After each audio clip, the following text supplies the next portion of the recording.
Je vais essayer de vous expliquer encore une fois, parce qu'il y en a qui n'ont encore pas compris.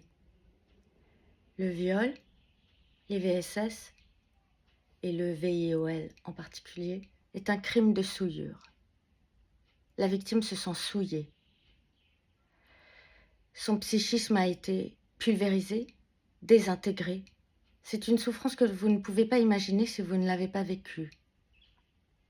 On parle de quelque chose de très intime, de très tabou.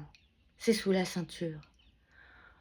On parle d'une effraction psychique dans vos entrailles. On parle de quelque chose de sale, tabou et sale. Voilà pourquoi la victime est déjà, par l'acte lui-même, la violence du viol est souillée. C'est donc un crime de souillure. Donc elle essaye d'oublier, elle essaye de cacher. Elle est muette comme une carpe, parce que les plus grandes douleurs sont muettes. 10 ans, 20 ans, 30 ans, elle n'en parle qu'à quelques amis. Il y a toujours quelques amis à qui elle finit par le dire. C'est long, hein, des décennies. Puis arrive un moment donné où elle ne peut plus respirer. Pourtant, elle a fait des psychothérapies.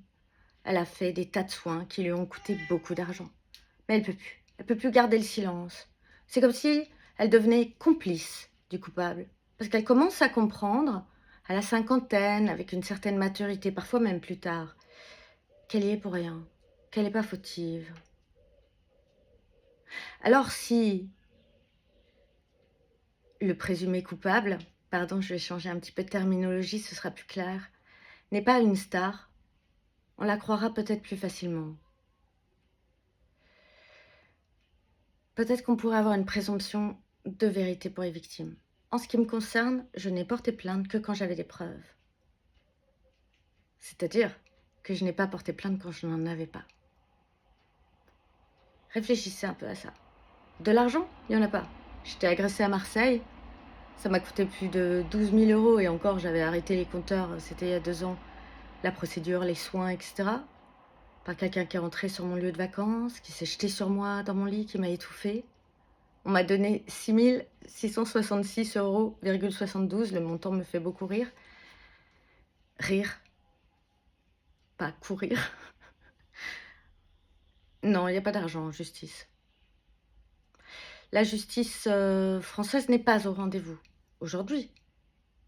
Mais comme ce n'est pas le monde que nous voulons pour nos filles, pour nos mères, pour nos grands-mères, pour nos sœurs, pour nos cousines, enfin, voilà.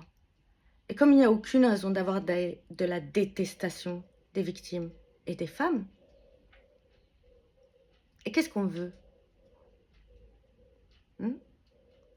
Pas un monde où une poignée d'hommes pensent que le corps de la femme est un objet de soulagement. Soyons sérieux. Il leur faut 5 minutes pour aller se soulager aux toilettes et ils vont gâcher une vie, des décennies d'une vie.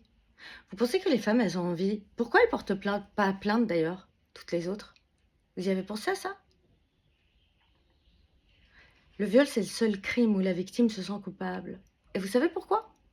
Parce que le coupable se sent pas coupable. Il ne prend pas sur lui ni la culpabilité, ni la honte. Il a toujours une bonne raison. Une raison complètement qui n'existe pas d'ailleurs, c'est du baratin.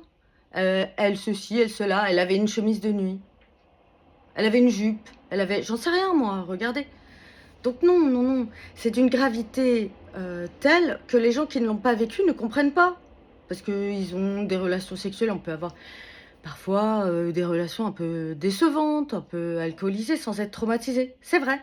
Mais on porte pas plainte dans ces cas-là, les amis. On n'est pas complètement... Voilà. On porte plainte quand on a été traumatisé. Et encore. C'est un tout petit pourcentage de victimes qui poussent la porte du commissariat. Et c'est un encore plus petit pourcentage qui vont en justice. Et dans ce tout petit pourcentage, ils sont acquittés et il n'y en a presque pas qui sont condamnés. Mais réfléchissez, les violeurs, ils violent pas qu'une fois. Est-ce qu'on est là pour laisser les gens, les femmes, les enfants des autres, vos enfants, être détruits par des pervers? Ou est-ce qu'on est là pour construire un monde meilleur tous ensemble? Parce qu'au fond, c'est quoi le problème? Le problème, c'est qu'on veut des relations saines, une relation d'amour, une relation de compassion, de tendresse, et où la sexualité est saine, enthousiaste, heureuse, partagée. On veut pas des relations de domination. Donc, c'est pas si compliqué et on veut pas, de pervers récidivistes, qui peuvent violer pendant 30 ans, 40 ans et cetera. Ne reprochez pas aux victimes de parler tardivement. Pensez surtout qu'elles sont braves de finir par le faire, parce qu'il y en a beaucoup qui le font pas. Elles le font pas parce que vous parlez comme ça d'elles. Mmh. Moi, il y a pas de star qui a abusé de moi, donc j'ai de la chance dans mon malheur. Comme ça, on pourra pas dire: «Ah, ah, ah». Parce que vous dites beaucoup de bêtises parce que vous n'avez pas été victime de ça. Faites attention aux bêtises que vous dites. Réfléchissez, renseignez-vous. Ne dites pas des trucs comme ça. On rajoute pas de la violence à la violence. C'est très difficile de parler pour les victimes. Elles sont bien courageuses.